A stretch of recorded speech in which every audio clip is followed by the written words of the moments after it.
Sunday, June 27th, over at Nick's body update. So it's been a little while, and he had to take a vacation. What the hell is he taking a vacation for? Anyway, so he's back. He's making really steady progress. So I'm thrilled, right? So let me show you where we currently are. So these sill panels are now completely on. Last time we made a video, we had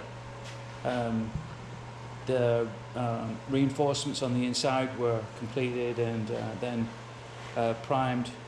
Now these sills are actually in place and fully welded in. This end piece is all completely finished, and then these rocker sills look just ungodly good.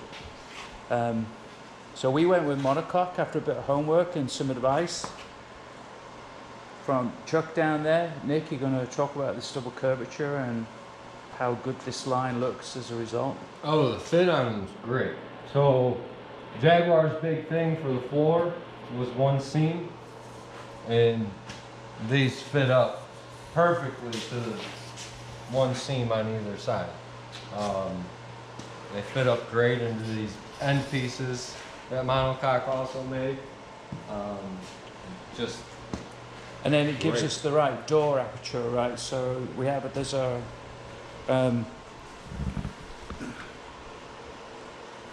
these are absolutely per the factory. So here there's a double curvature, and then some of the parts that you can get, they actually do it with a single curvature, and that requires an adjustment back to the floor.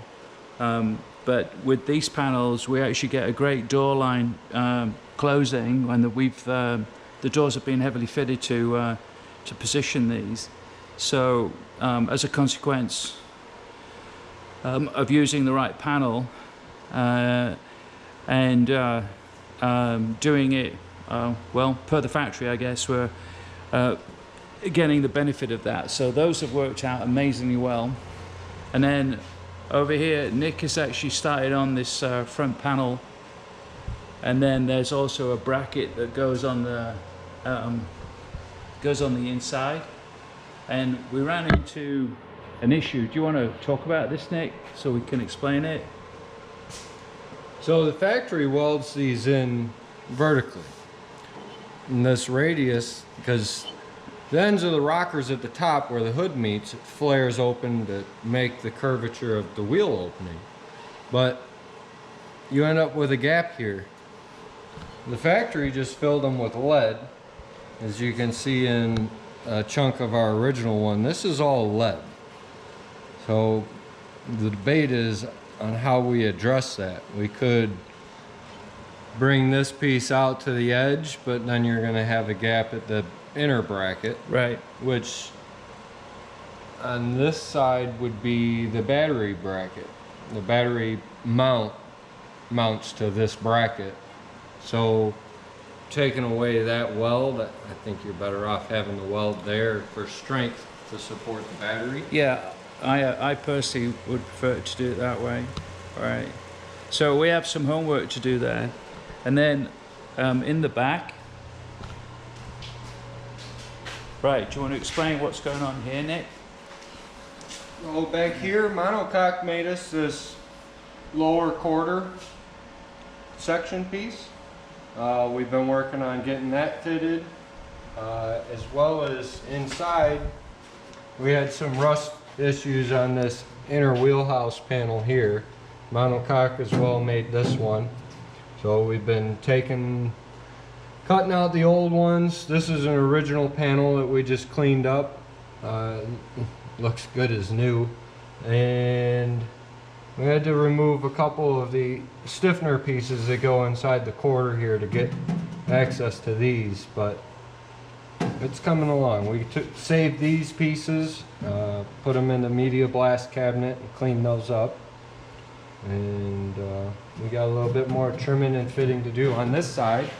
And then here we have to make a decision on this joint, right? So you did some homework with respect to what people are indicating is a better way. There's two ways you could go about it. You could go with an overlap and plug welds, and then finish your seam with a repair material. The end of the day, you're talking, this is what, 22 gauge steel, so you're talking about a relatively thin film build of repair material. And then that produces this overlap joint, right? Which Yep. obviously is a stronger joint, but then we have the overlap to... Yep, then you have a seam to address on both inside and outside, because this section is as well visible from the inside of the trunk, I believe. Right, when the boot is open. Yeah, Actually, when- there's a closer panel in Is there? the boot, Okay. yeah, right. But even still, right. So we have to make a decision on how to go there. I personally am for the stronger joint, but this is, I mean, it's already made the car look so much better at the back, right? Just adding that piece. To give people an idea. No, we'll do it like this. Give people an idea. It was this kind of damage in that area. So we're basically repairing just 50 years of damage in that right in the wheel well, and we'll obviously do the same on this side as well. So we're not too far away from buttoning up the body itself. As you can see, we have a big hole for the floor right now. So that's cut out. That turned out to be a bit of a blessing. And originally we were going to go for a repair after a further look. We made, I think, a good decision and went for a complete panel. And taking that out has just given a lot of access to help do these rear 3/4. And then that panel is over here. This is a Moss panel. It's not a monocoque panel. Talked with Chuck, and he said the best way to go ahead was with that particular panel. This actually lines up quite nicely with some trials. So we're getting close to finishing the body. Then we start the hood. Yep. It's coming along. He's a magician. Thank you, Nick.